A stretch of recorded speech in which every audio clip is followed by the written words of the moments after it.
अस्सलाम वालेकुम dear student. Organic chemistry lecture number 09 हम लेके आए हैं। लास्ट लेक्चर के अंदर हम लोगों ने लोकलाइज्ड और डीलोकलाइजेशन को हमने डिस्कस किया था और जिसमें हमने कॉन्जुगेशन को भी डिस्कस किया। हमने कहा था कि जो लोकलाइज्ड जो हमारे पास मॉलिक्यूल्स होते हैं, जिसमें लोकलाइज्ड बॉन्ड्स होते हैं, उनमें हमारे पास सिर्फ और सिर्फ एक ही लीवर स्ट्रक्चर होती है विच कैन ईजिली, जिसकी वजह से आप लोग उसको bond length, bond energy, bond angles, heat of atomisation, each and everything आप उसको क्या कर सकते थे, कैलकुलेट कर सकते थे। बट जब हम लोगों ने ऐसे वाले मालिक्यूल देखे जिनमें डीलोकलाइजेशन हो रही थी, तो ऐसे वाले मालिक्यूल्स में more than one liver structure exist कर रही थी। More than one liver structure exist करने की वजह से हमने कहा था कि इनमें कॉन्जुगेशन एग्जिस्ट कर रही है, जिसकी वजह से इसको एक्सप्लेन करना के लिए हमें टू मेथड को क्या करना पड़ेगा, पढ़ना पड़ेगा। तो कॉन्जुगेटेड सिस्टम को एक्सप्लेन करने के दो मेथड हम लोगों ने पढ़ने हैं। फर्स्ट मेथड जो होगा वो हमारे पास होगा molecular orbital method, and second one जो होगा वो होगा हमारा resonance method. Molecular orbital method को हम इस लेक्चर के अंदर डिस्कस करेंगे और रेजोनेंस मेथड को हम लोग नेक्स्ट लेक्चर के अंदर इंशाल्लाह डिस्कस करेंगे। तो चलिए जी स्टार्ट करते हैं molecular orbital method. Molecular orbital method में वही है जिस तरह मैंने आपको लास्ट टाइम जब मैं बता रहा था पी वी ऑर्बिटल किस तरह से आपस में ओवरलैप करते हैं और उन ऑर्बिटल के आपस में ओवरलैप होने की वजह से मॉलिक्यूलर ऑर्बिटल बनते हैं। अगर क्रस के साथ अगर सेम फेज के अंदर वो आपस में ओवरलैप कर रहे हैं तो वो हमारे पास कंस्ट्रक्टिव इंटरफेरेंस होती है, वहाँ पर बॉन्डिंग मॉलिक्यूलर ऑर्बिटल बनते हैं। अगर वो हमारे पास डिस्ट्रक्टिव इंटरफेरेंस होती है तो वहाँ पर हमारे पास एंटी बॉन्डिंग मॉलिक्यूलर ऑर्बिटल बनते हैं। ये सारी चीज़ें हम लोगों ने डिस्कस की थी, तो यहाँ पर भी हम वही चीज़ें डिस्कस कर रहे हैं। तो मॉलिक्यूलर ऑर्बिटल मेथड के अंदर हम लोगों ने मेन जो मकसद होगा, हमारे पास कोई कंपाउंड है, उस कंपाउंड में हम लोगों ने उसके मॉलिक्यूलर ऑर्बिटल डायग्राम हमें बनानी आती हो तो उसको हम लोगों ने यहाँ पर सीखना है। एलेनिक सिस्टम हमने यहाँ पर लेंगे और 1,4-ब्यूटाडाइन को हम लोग यहाँ पर डिस्कस करेंगे जो मोस्ट इंपॉर्टेंट है, और लास्ट में हम लोग बेंजीन की मॉलिक्यूलर ऑर्बिटल डायग्राम बनाएंगे। अब देखिए एलाइलिक सिस्टम में हम लोग यहाँ पर देखें तो अलाइल कटाइन होगा या अलाइल रेडिकल होगा। अलाइल कटाइन का मतलब ये है कि कार्बन डबल बॉन्डिंग हमारे पास और साथ में जो कार्बन होगी उसके पास क्या होगा, पॉजिटिव चार्ज होगा, तो इसको हम बोलेंगे अलाइल कटाइन। और अगर हमारे पास डबल बॉन्डिंग कार्बन के साथ जो कार्बन है उसमें हमारे पास उसके ऊपर रेडिकल है तो उसको हम बोलते हैं अलाइल रेडिकल। अगर हम इस कार्बन को और इस कार्बन को देखें तो इसमें कितने सिग्मा बॉन्ड बना रहे हैं, ये इसमें एक सिग्मा है और एक पाई है। ये कार्बन जो है 2 हाइड्रोजन के साथ 2 सिग्मा ये बना रहा है और एक सिग्मा ये बना रहा है, इनके 3 सिग्मा बना रहा है। इसका मतलब है इसमें एक एस होगा 2 पी होगा, यानी कि इसकी हाइब्रिडाइजेशन क्या होगी, sp2 होगी। जब मैंने हाइब्रिडाइजेशन चाहा तो मैंने कहा था सिग्मा बॉन्ड इन्वॉल्व होते हैं हाइब्रिडाइजेशन के अंदर, पी पाई बॉन्ड इन्वॉल्व नहीं होते। तो ये sp2 है, this one is also sp2। ये भी है क्योंकि हमारे पास कितने बॉन्ड बना रहा है, 1 और 2 हाइड्रोजन के साथ 3 ही बॉन्ड बना रहा है। चौथा इसके अंदर जो हमारे पास ऑर्बिटल है वो एम्प्टी है, उसके ऊपर प्रोटॉन है यानी इलेक्ट्रॉन उसमें से रिमूव हुआ है, तो वो वैसे ही है, तो ये भी sp2 है। अब इस कार्बन के साथ 2 हाइड्रोजन है, इस कार्बन के साथ 1 हाइड्रोजन है और इस कार्बन के साथ 2 हाइड्रोजन है। इस कार्बन और कार्बन के दरमियान जो हमारे पास फर्स्ट जो सिग्मा बॉन्ड बनेगा वो sp2 और sp2 ओवरलैपिंग की वजह से बनेगा, और जो पाई बॉन्ड बनेगा वो p और p की वजह से बन रहा है। और कार्बन हाइड्रोजन के दरमियान जो ओवरलैप हो रही है वो क्योंकि sp2 और इस हाइड्रोजन का s के साथ ओवरलैप यानी sp2 s की वजह से सिग्मा बॉन्ड बन रहा है। ये आपको पता है, हम लोगों ने इसमें जो हाइब्रिडाइजेशन के अंदर बड़ा अच्छे से डिस्कस किया था। इसमें अगर हम देखें तो ये कार्बन के साथ भी 2 हाइड्रोजन है, इसका मतलब ये सिग्मा बॉन्ड 3 बना रहा है। तो ये जो हमारे पास कार्बन और हाइड्रोजन के दरमियान बॉन्ड है वो sp2 और हाइड्रोजन का s यानी sp2s ओवरलैपिंग है, और कार्बन कार्बन के दरमियान जो सिग्मा बॉन्ड है वो sp2 ओवरलैपिंग से मिलकर बना हुआ है। हम लोग अगर अलाइल कटाइन को देखें तो अलाइल कटाइन की जो स्ट्रक्चर है वो ये हमारे पास है। इसमें इस कार्बन के साथ 2 हाइड्रोजन हैं और ये कार्बन और इस कार्बन के दरमियान एक पाई बॉन्ड है, तो इसका मतलब है एक अनहाइब्रिडाइज्ड p ऑर्बिटल इधर है, एक अनहाइब्रिडाइज्ड p ऑर्बिटल इधर। इसमें भी एक इलेक्ट्रॉन है, इसमें भी एक इलेक्ट्रॉन है, दोनों आपस में ओवरलैप करेंगे और पाई बॉन्ड बनाएंगे। यहाँ पर p ऑर्बिटल तो है लेकिन उसमें पॉजिटिव चार्ज का मतलब है यहाँ पर चार्ज है, इसका मतलब है इसमें जो इलेक्ट्रॉन है वो इसमें जो है वो यहाँ से रिमूव हुआ है, तो ये वाला बता रहा है कि इसमें कोई इलेक्ट्रॉन मौजूद नहीं है। ओवरऑल इस पूरे सिस्टम के अंदर जो हमारे पास 3 पाई जो p ऑर्बिटल हैं और वो एडजेसेंट है, इसका मतलब है यहाँ पर जो डीलोकलाइजेशन हो सकती है, क्योंकि हमने कॉन्जुगेशन में पढ़ा था डबल बॉन्ड, सिंगल बॉन्ड और पॉजिटिव चार्ज आ रहा है, इसका मतलब यहाँ पर कॉन्जुगेशन हो सकती है, जिसमें हमने एग्जांपल डिस्कस की थी। अगर हम यहाँ से इलेक्ट्रॉन इधर शिफ्ट हो जाएगा तो जब इलेक्ट्रॉन का पेयर इधर शिफ्ट होगा तो इसके ऊपर जो पॉजिटिव है वो खत्म हो जाएगा, इधर डबल बॉन्ड बन जाएगा और इसके ऊपर क्या आ जाएगा, पॉजिटिव। इसका मतलब है डीलोकलाइजेशन हो सकती है क्योंकि 3p orbital are adjacent position के ऊपर लाई कर रहे हैं। अब ये 3p ऑर्बिटल के पास जो 3 पॉसिबिलिटीज़ हैं, ये 3 तरह के हमारे पास क्या बनेंगे, मॉलिक्यूलर ऑर्बिटल बनाएंगे। अब देखिए अगर वो तीन कैसे हमने बनाए हैं, ये जो दरमियान में मैंने ये जो ब्लू लाइन से मार्क किया, ये असल में कार्बन है। This one is a carbon 1, this one is a carbon 2 and this one is a carbon 3। इसमें जो मैंने ब्लैक से ये वाला और ये मेंशन किया, ये हाइड्रोजन है, ये 1 और ये 2, ये हाइड्रोजन है, ये भी क्या है यहाँ पर हाइड्रोजन, ये भी हाइड्रोजन। यहाँ पर भी ये जो मैंने इस तरह मार्क किया है, ये हाइड्रोजन है जो इस कार्बन के साथ लगा हुआ है, और यहाँ पर भी हाइड्रोजन है और यहाँ पर भी। हमें इस हाइड्रोजन से मकसद नहीं है, हमें चाहिए ये पी ऑर्बिटल जो आपस में ओवरलैप करके मॉलिक्यूलर ऑर्बिटल बना रहे हैं। अब फर्स्ट पॉसिबिलिटी ये है कि तीनों के तीनों जो हमारे पास ये सारे के सारे सेम फेज़ के अंदर आ जाएं, यानी ये और ये वाला यानी कि पॉजिटिव पॉजिटिव पॉजिटिव और नेगेटिव नेगेटिव नेगेटिव, यानी कि ये सारे के सारे सेम फेज़ के अंदर आएँ, तो हमारे पास एक मॉलिक्यूलर ऑर्बिटल बनेगा जिसको हम बोलेंगे बॉन्डिंग मॉलिक्यूलर ऑर्बिटल। उसको हमने पाई 1 का नाम दिया। ऊपर वाले सारे आपस में ऐड हो गए और नीचे वाले सारे आपस में ऐड हो गए। तो इस तरह से above and below the plane हमारे पास क्या बन गया जी, वो हमारे पास लोप ऑफ, यानी कि कार्बन के हमारे पास इलेक्ट्रॉन्स जो हमारे पास क्या कर रहे हैं, यहाँ पर एग्जिस्ट कर रहे हैं। दूसरी पॉसिबिलिटी ये है कि ये और ये आपस में ओवरलैप कर ले, ये बना दे, या फिर ये और ये आपस में ओवरलैप करके ये बना दे। तो ये क्या होगा कि इनमें से एक जो है वो नॉन बॉन्डिंग रहेगा, जैसे यहाँ पर ये नॉन बॉन्डिंग रहेगा, तो वहाँ पर हमारे पास क्या कर रहा है जी, यहाँ पर एक जब नॉन बॉन्डिंग आते थे तो यहाँ पर एक नोडल प्लेन बनते थे। उन वाली जगहों जहाँ पर इलेक्ट्रॉन के पाए जाने के चांसेस बिल्कुल ज़ीरो हों, उनको हम बोलते थे नोडल प्लेन बोलते थे। और वैसे इनको हम लोग जो नेम देते हैं वो हम इसका नाम देते हैं, नोड्स का नाम देते हैं कि यहाँ पर एक नोड्स एग्जिस्ट कर रहे हैं। दूसरी पॉसिबिलिटी ये है कि ये मैंने यहाँ पर प्लस माइनस ये नेगेटिव पॉजिटिव का मतलब आपको पहले समझाया हुआ है फर्स्ट लेक्चर के अंदर ही, वेरी फर्स्ट लेक्चर के अंदर ही मैंने इसको समझा दिया था। देखिए जी, थर्ड पॉसिबिलिटी ये है कि हमारे पास ये सारे के सारे मॉलिक्यूलर ऑर्बिटल जो हैं वो सेम फेज के अंदर ना आए। जैसे इसका पॉजिटिव इसके नेगेटिव के सामने आएगा जब, तो क्या होगा, डिस्ट्रक्टिव इंटरफेरेंस होगी। जैसे ये पॉजिटिव ही नेगेटिव आ रहा है तो इसका नेगेटिव इसके पॉजिटिव के सामने आ रहा है, इसी तरह इसका पॉजिटिव इधर इसके नेगेटिव और इसका नेगेटिव इसके पॉजिटिव के सामने। तो कोई यहाँ पर जो है वो एडिशन नहीं होगी, कोई कंस्ट्रक्टिव इंटरफेरेंस नहीं होगी, जिसकी वजह से हमारे पास इस तरह के हमारे पास मॉलिक्यूलर ऑर्बिटल बनेंगे जिसको हमने पाई स्टार का नाम दिया है, और इसको हम बोलेंगे एंटी बॉन्डिंग मॉलिक्यूलर ऑर्बिटल। ये एंटी बॉन्डिंग मॉलिक्यूलर ऑर्बिटल है। अब जो हमारे पास पाई 1 और पाई 2 है, इस पाई 1 और पाई 2 को हम नाम देते हैं बॉन्डिंग मॉलिक्यूलर ऑर्बिटल का, जिनकी एनर्जी जो होती है, ये मैंने एनर्जी का एक जो हमारे पास बनाएगी टॉप टू बॉटम, यानी कि ये जो इस तरह अबव जब हमारे पास क्या हो रही है, एनर्जी इंक्रीज हो रही है, तो ये पाई 1 और पाई 2 है, इनकी जो हमारे पास एनर्जी है वो इस पी ऑर्बिटल से क्या है, कम है। लेकिन जो पाई स्टार है, जो एंटी बॉन्डिंग मॉलिक्यूलर ऑर्बिटल मैं बोल रहा हूँ, इसकी जो एनर्जी है वो इन 3p ऑर्बिटल से क्या है, ज़्यादा है। उसकी वजह क्या है, उसकी वजह ये भी एक एग्जिस्ट कर रही है कि यहाँ पर हमारे पास नंबर ऑफ नोड्स, यहाँ पर देखें, यहाँ पर नंबर ऑफ नोड्स कोई एग्जिस्ट नहीं कर रहा। इसका मतलब है बॉन्डिंग मॉलिक्यूलर ऑर्बिटल के अंदर जो कि पाई 1 है, इसके अंदर बॉन्डिंग मॉलिक्यूलर ऑर्बिटल जो पाई 1 है, इसके अंदर नंबर ऑफ नोड्स जो है या नोडल प्लेन जो है वो बिल्कुल ज़ीरो हैं। यहाँ पर 1 है और यहाँ पर क्या है, 2 है। जब भी यहाँ पर एनर्जी इंक्रीज हो रही होगी तो नंबर ऑफ नोडल प्लेन जो है वो भी क्या हो रहे होंगे, एग्जिस्ट, यानी कि इंक्रीज होते जा रहे हैं।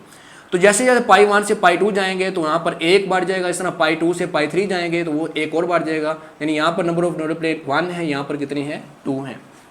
नोडल प्लेन्स वो जगह होती है जहाँ पर इलेक्ट्रॉन के पाए जाने के चांसेस बिल्कुल क्या होते हैं, जीरो होते हैं। फिर मैंने बताया था कि एंटी बॉन्डिंग मॉलिक्यूलर ऑर्बिटल की एनर्जी ज़्यादा क्यों होती है, उसकी वजह यह है कि यहाँ इन दोनों के दरमियान इलेक्ट्रॉन के पाए जाने के बिल्कुल चांसेस क्या होते हैं, जीरो होते हैं, जिसकी वजह से इसका न्यूक्लियर एक दूसरे को क्या करता है, रिपेल करता है। रिपल्शन की वजह से इनकी एनर्जी क्या होती है, बढ़ जाती है। तो ये सारी बातें मैंने यहाँ पर लिखी हैं कि पाई 1 और पाई 2 की जो बॉन्डिंग मॉलिक्यूलर ऑर्बिटल की एनर्जी जो है वो लेस होती है दैन पी ऑर्बिटल से। पाई स्टार जो एंटी बॉन्डिंग मॉलिक्यूल की एनर्जी जो होती है वो ज़्यादा होती है इन पी ऑर्बिटल से, इनकी एनर्जी ज़्यादा है। नंबर ऑफ नोड जो होते हैं जितनी इंक्रीज़ करते जाएंगे वैसे वैसे, जैसे यहाँ पर 1 था वैसे यहाँ पर 2, वैसे वैसे इनकी एनर्जी भी क्या होती जाएगी, इंक्रीज़ होती जाएगी। पाई 1 के अंदर कोई नोडल प्लेयर्स नहीं है, पाई 2 के अंदर हमारे पास 1 नोडल प्लेयर एग्जिस्ट कर रहा है, और पाई 3 के अंदर हमारे पास कितने एग्जिस्ट कर रहे हैं जी, 2 नोडल प्लेयर्स हमारे पास एग्जिस्ट कर रहे हैं। ये सारी बातें आपने इसके अंदर मेंशन कर देनी है। अब बात आती है कि इनके अंदर कितने नंबर ऑफ इलेक्ट्रॉन्स थे। तो अब अगर आप देखें अलाइल कटाइन के अंदर एक इलेक्ट्रॉन इसमें था, एक टोटल 3 पाई इलेक्ट्रॉन है, एक इसमें इलेक्ट्रॉन है, एक इसमें इलेक्ट्रॉन है, यानी कि इसमें इलेक्ट्रॉन नहीं है।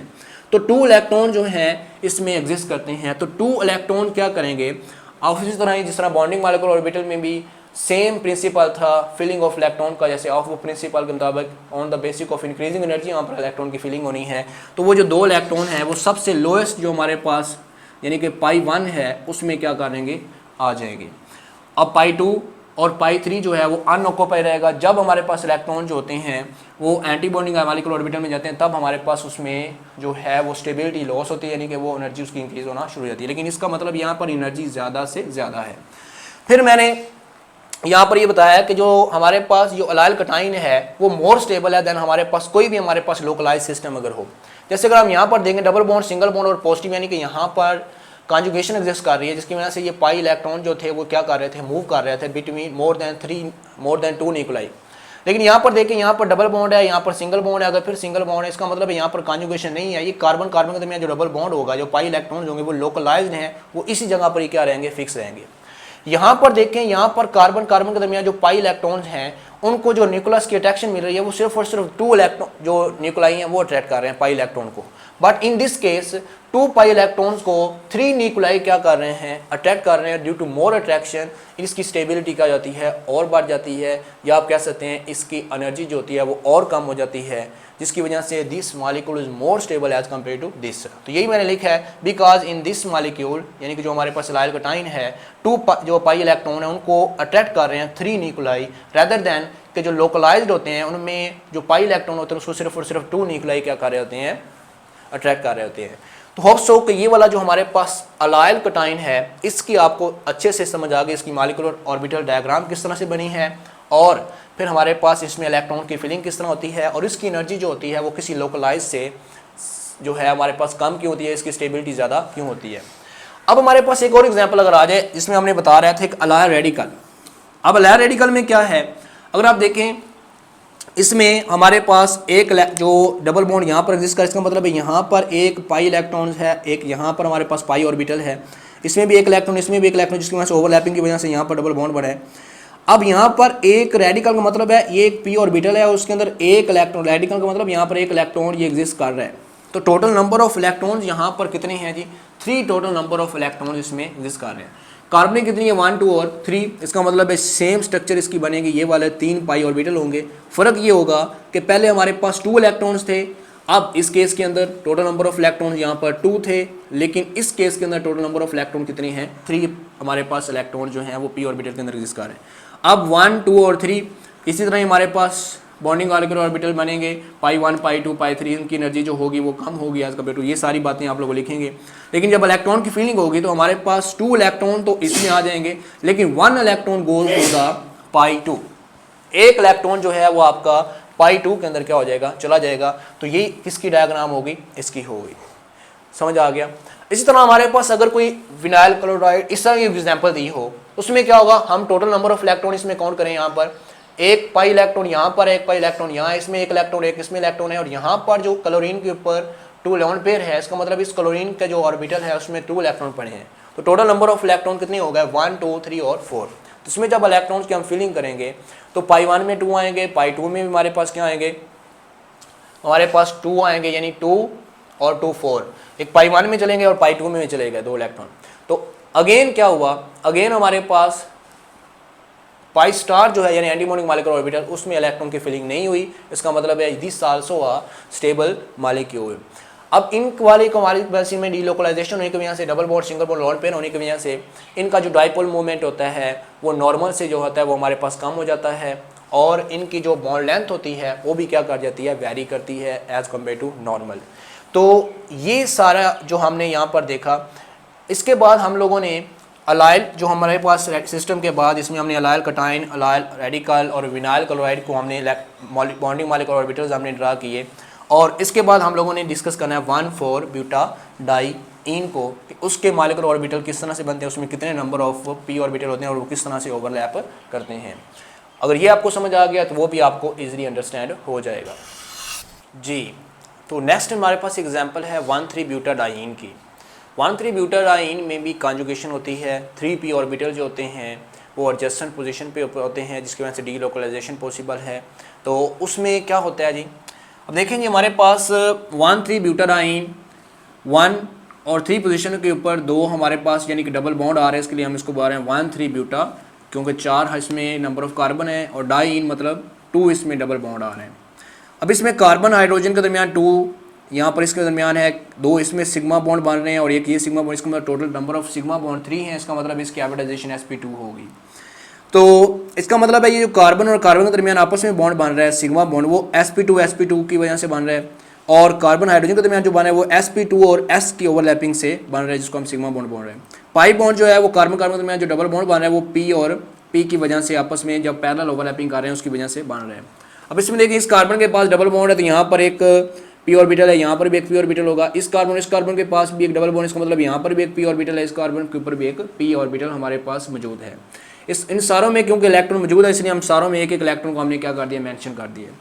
मोर देन जब 3 हमारे पास p ऑर्बिटल जो है वो एडजस्टेड पोजीशन पे ऊपर हो तो वहाँ पर डीलोकलाइजेशन जो होती है वो पॉसिबल होती है। वैसे भी ये कॉन्जुगेशन हो रही है, डबल बॉन्ड सिंगल बॉन्ड और फिर डबल बॉन्ड, और इसका मतलब यहाँ पर कॉन्जुगेशन एग्जिस्ट करती है। तो यहाँ पर टोटल नंबर ऑफ जो p ऑर्बिटल है वो 4 हैं। अब 4 जो है वो आपस में इन्होंने ओवरलैपिंग करनी है। अब यहाँ पर जो मैंने ये ब्लू मार्क किया है इसका मतलब यहाँ पर नंबर ऑफ कार्बन है, इसका मतलब यहाँ पर ये 1 कार्बन है, इसमें 2 हाइड्रोजन लगे हुए हैं, ये 2 कार्बन है उसके साथ 1 हाइड्रोजन लगा हुआ है, ये वाला जो मैंने ब्लैक से शो किया है, ये 3 कार्बन उसके साथ भी 1 हाइड्रोजन लगा हुआ है, और ये 4 कार्बन इसके साथ भी 2 हाइड्रोजन यहाँ पर लगे हुए हैं। टोटल नंबर ऑफ कार्बन जो है हमारे पास यानी p ऑर्बिटल जो है वो 4 हैं, सारों में एक एक इलेक्ट्रॉन मौजूद है। ये पॉजिटिव साइन यहाँ पर ये बता रहा है कि ये सेम फेज के अंदर है, और ये नेगेटिव ये बता रहा है कि ये भी हमारे पास सेम फेज के अंदर है, यानी कि ये क्रस्ट है और ये क्या है, टफ है। जब ये आपस में ओवरलैप करेंगे ये सारे के सारे ऊपर वाले और ये सारे के सारे नीचे वाले, तो सबसे स्टेबल और सबसे जो हमारे पास जो मॉलिक्यूलर ऑर्बिटल बनेगा उसको हमने नाम दिया पाई 1 का। ये जब इन दोनों ने आपस में ओवरलैप किया तो ये वाला हमारे पास हिस्सा, और जब इन दोनों ने आपस में ओवरलैप किया तो ये वाला, और जब इन दोनों ने किया तो ये वाला हमारे पास क्या कर रही है जी, ऑर्बिटल। इस तरह ये नीचे भी हमारे पास इस तरह ये और ये हमारे पास क्या हो रहा है, इस तरह की बॉन्डिंग मॉलिक्यूलर ऑर्बिटल बन रहा है, जिसको हमने पाई 1 का नाम दिया। सेकंड के अंदर ये हुआ है कि जब इन दोनों ने आपस में ओवरलैप किया है, पॉजिटिव और नेगेटिव, और इन दोनों ने आपस में ओवरलैप किया, दरमियान वालों में एक हमारे पास नूडल प्लेन्स आ गया है, उसको हमने यहाँ पर नाम दिया, यानी कि ये प्लेन्स इस तरह शो किया, इसको हम लोग नाम दे रहे हैं नूडल प्लेन। ये असल में क्या होते हैं, नूडल प्लेन, यानी कि यहाँ पर इलेक्ट्रॉन के पाए जाने के चांसेस जो हैं वो क्या हैं, 0 हैं। थर्ड केस में ये हुआ है कि यहाँ पर ये हमारे पास इस तरह के हमारे पास ऑर्बिटल आपस में ओवरलैप किए हैं, ये पॉजिटिव था, ये हमारे पास नेगेटिव, और ये हमारे पास आगे पॉजिटिव, और यहाँ पर फिर आगे क्या आया, पॉजिटिव नेगेटिव, और आगे फिर इस तरह का हमारे पास क्या आया, पॉजिटिव और नेगेटिव। अब इन दोनों ने आपस में ओवरलैप किया है, ये और ये जो है हमारे पास वैसे ही जो है नॉन बॉन्डिंग फॉर्म के अंदर पड़े हैं, तो ये भी पॉजिटिव नेगेटिव इस तरह फॉर्म में पड़ा है, इन दोनों ने आपस में ओवरलैप किया है, और यहाँ पर भी हमारे पास ये जो हमारे पास पड़ा है वो नॉन बॉन्डिंग की फॉर्म में पड़ा है। तो यहाँ पर जो टोटल नंबर ऑफ जो हमारे पास नूडल प्लेन्स बन रहे हैं वो हमारे पास 2 बन रहे हैं। थर्ड केस के अंदर ये हुआ है कि हमारे पास कोई भी सेम फेज के अंदर नहीं आया, जो चारों के चारों ऑर्बिटल थे वो हमारे पास सेम फेज के अंदर नहीं आए, यानी कि ये 4 ऑर्बिटल थे, इसका पॉजिटिव इसके नेगेटिव के सामने आया, और ये नेगेटिव इसके पॉजिटिव के सामने, और ये पॉजिटिव इसके नेगेटिव के सामने, इस तरह ये नेगेटिव, ये पॉजिटिव, ये नेगेटिव और ये वाला पॉजिटिव। तो जब इस तरह की ओवरलैपिंग हुई थी, अब इन दोनों ने आपस में ओवरलैप किया, तो हमारे पास वहाँ पर क्या हुआ जी, वहाँ पर हमारे पास जब भी सेम फेज के अंदर नहीं आते तो वो आपने जितना हिस्सा उनको ओवरलैप करता था वो वहाँ पर डिस्ट्रॉय हो जाता था, तो हमारे पास एंटी बॉन्डिंग मॉलिक्यूलर ऑर्बिटल बने, यानी कि टोटल नंबर ऑफ नोड जो हमारे पास कितने बन गए, 4 बन गए।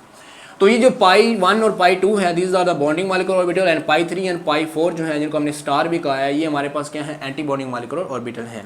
टोटल नंबर ऑफ जो हमारे पास जो बॉन्डिंग मॉलिक्यूलर ऑर्बिटल बन रहे हैं वो 4 की वजह से 4 ही बन रहे हैं, जिसमें से 2 बॉन्डिंग है और 2 हमारे पास एंटी बॉन्डिंग है।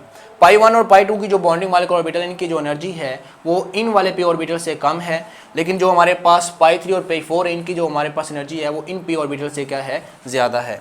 टोटल 4 हमारे पास इलेक्ट्रॉन है, तो इसका मतलब ये है कि ऑफ बफ के मुताबिक, यानी कि सारों के अंदर एक एक इलेक्ट्रॉन था, तो ऑफ बफ के मुताबिक पहले ये फिल होगा और फिर ये फिल हो जाएगा, यानी कि पाई 1 और पाई 2 के अंदर इलेक्ट्रॉन जो है वो चले जाएंगे, पाई 3 और पाई 4 जो है अगेन क्या रहेंगे, अनऑक्युपाइड रहेंगे, यानी कि एंटी बॉन्डिंग मॉलिक्यूलर ऑर्बिटल के अंदर जो कोई मॉलिक्यूल एग्जिस्ट नहीं कर रहा।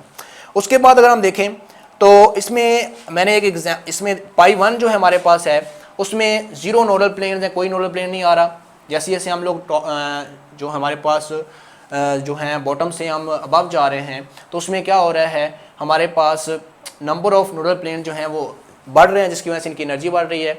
पाई 1 में अगर हम देखें तो कोई हमारे पास नोडल प्लेन एग्जिस्ट नहीं कर रहा, पाई 2 में देखें तो 1 है, पाई 3 में देखें तो हमारे पास 2 है, और पाई 4 में देखें तो हमारे पास 3 है। जैसे जैसे हम ऊपर जा रहे हैं नंबर ऑफ नोडल प्लेन्स क्या हो रहे हैं, बढ़ रहे हैं, जिसकी वजह से इनकी एनर्जी भी क्या हो रही है, बढ़ रही है। अब जो हमारे पास यही बात हमने यहाँ पर इसको मैंने मेंशन कर दी है। यहाँ पर एक मैंने सेंटेंस लिखा कि जो कॉन्जुगेटेड डाइईन्स होते हैं वो मोर स्टेबल होते हैं देन हमारे पास आइसोलेटेड डाइईन्स के। फॉर एग्जांपल अगर हमारे पास कंपेयर मैं करता हूँ, टू मॉलिक्यूल हैं उनको मैं कंपेयर करता हूँ, वन जो हमारे पास है वो 1,3 ब्यूटाडाइन है। फॉर एग्जांपल ये हमारे पास CH2 double bond CH double bond CH2 double bond single bond double bond, और एक मेरे पास 1,4 ब्यूटाडाइन है CH2 double bond CH2 CH double bond CH2।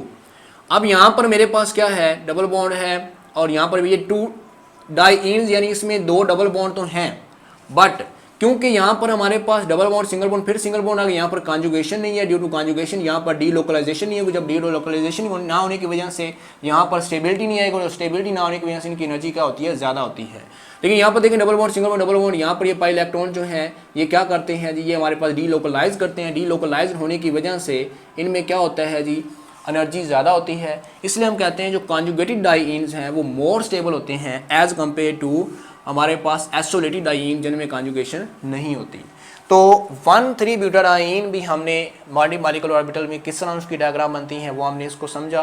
Next हम लोग बेंजीन को देखते हैं। इस तरह हमारा बॉन्डिंग मॉलिक्यूलर ऑर्बिटल का टॉपिक क्या हो जाएगा, कंप्लीट हो जाएगा।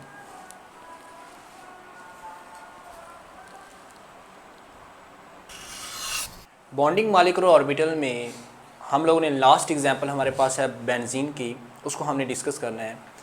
बेंजीन की अगर हम लोग मॉलिक्यूलर फार्मूला देखते हैं तो उसका मॉलिक्यूलर फार्मूला होता है C6H6। इसका मतलब है कि उसमें, और उसकी स्ट्रक्चर जो हम लोग इस तरह से ड्रा करते हैं, इसमें 6 कार्बन होती हैं और 6 हाइड्रोजन होती हैं, और अल्टरनेट पोजीशन के ऊपर डबल बॉन्ड सिंगल बॉन्ड और डबल बॉन्ड होता है। कार्बन की अगर हम देखें यहाँ पर सिग्मा बॉन्ड जो है वो कितने बना रहा है, तो इसमें 2 जो है वो कार्बन अप का, यानी एक कार्बन जो है वो 2 सिग्मा बॉन्ड जो है वो कार्बन के साथ बना रहा है, और एक किसके साथ बना रहा है, हाइड्रोजन के साथ। इसका मतलब है total number of sigma bond जो है वो 3 है। जब हमने कार्बन की हाइब्रिडाइजेशन की, उसको ऑक्साइडेड फॉर्म के अंदर लेके गया, तो इसका मतलब ये total number of sigma bond 3 है, तो हमें 3 अनपेयर चाहिए थे। हमने इनको जब मिक्स किया तो sp2 हाइब्रिडाइजेशन बनी। इसका मतलब है ईच कार्बन जो है वो sp2 हाइब्रिडाइज है। तो इसमें जो हर कार्बन जो है उसका sp2 हाइब्रिडाइज है। इसका मतलब है यहाँ पर ये वाला और इस तरह ये और इस कार्बन का ये और ये वाला हमारे पास इस तरह। इसका मतलब ये है कि कार्बन जो आपस में वो sp2 ओवरलैप करके वो सिग्मा बॉन्ड बना रहे हैं, और जो कार्बन हाइड्रोजन के दरमियान बॉन्ड है वो sp2 इसका और इस हाइड्रोजन का s यानी कि sp2s ओवरलैपिंग से वो हमारे पास सिग्मा बॉन्ड बन रहे हैं। और हमारे पास हर कार्बन के पास एक pz ऑर्बिटल जो है वो अनहाइब्रिडाइज्ड की फॉर्म में वैसे ही पड़ा है। जब ये आपस में ओवरलैप करके तो ये हमारे पास इस तरह की स्ट्रक्चर बना लेते हैं, तो ये एक हमारे पास एक प्लेनर की फॉर्म बना लेते हैं, और उसमें जो हमारे पास यूँ समझ लें कि ये हमारे पास बेंजीन की रिंग होती है। इसके हर एक कॉर्नर के ऊपर हमारे पास यहाँ पर इस तरह यहाँ पर एक p अनहाइब्रिडाइज्ड p ऑर्बिटल क्या होता है वो इसके परपेंडिकुलर पड़ा होता है। तो ये हमारे पास p ऑर्बिटल, अब total number of p orbital 6 हैं, हर एक के पास एक इलेक्ट्रॉन भी मौजूद होगा। तो ये टोटल नंबर ऑफ 6 जो हमारे पास p ऑर्बिटल हैं ये आपस में मिक्स होंगे और हमारे पास 6 न्यू हाइब्रिड ऑर्बिटल बनाएंगे, और जिनमें से 3 बॉन्डिंग होंगे और 3 क्या होंगे, एंटी बॉन्डिंग होंगे। तो ये वो 6 जो हैं वो आपस में ओवरलैप कर रहे हैं। जब सारे के सारे ओवरलैप करेंगे तो यहाँ पर हमारे पास इस तरह की स्ट्रक्चर हाईली कंसंट्रेटेड फॉर्म के अंदर हमारे पास ये वाली स्ट्रक्चर बनेगी पाई 1। जब ऊपर अबव और बिलो वाले करेंगे तो हमारे पास ये पाई 2, इस तरह ये लेफ्ट और राइट वाले जब करेंगे तो हमारे पास 3, इस तरह हमारे पास ये पाई 4, ये पाई 1 स्टार, पाई 2 स्टार और पाई 3 स्टार हमारे पास ये इनके बॉन्डिंग मॉलिक्यूलर ऑर्बिटल और एंटी बॉन्डिंग मॉलिक्यूलर ऑर्बिटल बन रहे हैं जी। इसमें पाई 1, पाई 2 और पाई 3 जो हैं ये क्योंकि टोटल 6 हैं, तो 3 जो हैं ये वाले बॉन्डिंग मॉलिक्यूलर ऑर्बिटल हैं, और ये 3 जो हैं वो हमारे पास क्या हैं, एंटी बॉन्डिंग मॉलिक्यूलर ऑर्बिटल हैं। इसमें अगर हम लोग देखें तो टोटल नंबर ऑफ इलेक्ट्रॉन जो है वो हर एक में, क्योंकि एक इलेक्ट्रॉन था, टोटल नंबर ऑफ इलेक्ट्रॉन 6 हैं, तो जब इनमें इलेक्ट्रॉन की फिलिंग होती है तो यहाँ पर 2 इलेक्ट्रॉन इसमें आ जाते हैं, 2 इलेक्ट्रॉन इसमें आ जाते हैं और 2 इलेक्ट्रॉन इसमें आते हैं। टोटल नंबर ऑफ इलेक्ट्रॉन जो होते हैं वो इन बॉन्डिंग में ही कंप्लीट हो जाते हैं। जो हमारे पास पाई 1 स्टार, पाई 2 स्टार और पाई 3 स्टार में कोई नंबर ऑफ इलेक्ट्रॉन जो होते हैं वो नहीं जाते, इसका मतलब है वो रिमेन अनऑक्यूपाइड रहते हैं, उनके अंदर जो हमारे पास कोई इलेक्ट्रॉन की फिलिंग नहीं रहती। अगर हम लोग पाई 1 को देखें तो इसके अंदर कोई नोडल प्लेन नहीं होता, और पाई 2 और पाई 3 की एनर्जी सेम है, और एनर्जी सेम होने की वजह से इनमें नंबर ऑफ नोडल प्लेन जो है वो भी क्या है, सेम। इसमें भी एक नोडल प्लेन है, इसमें भी एक क्या है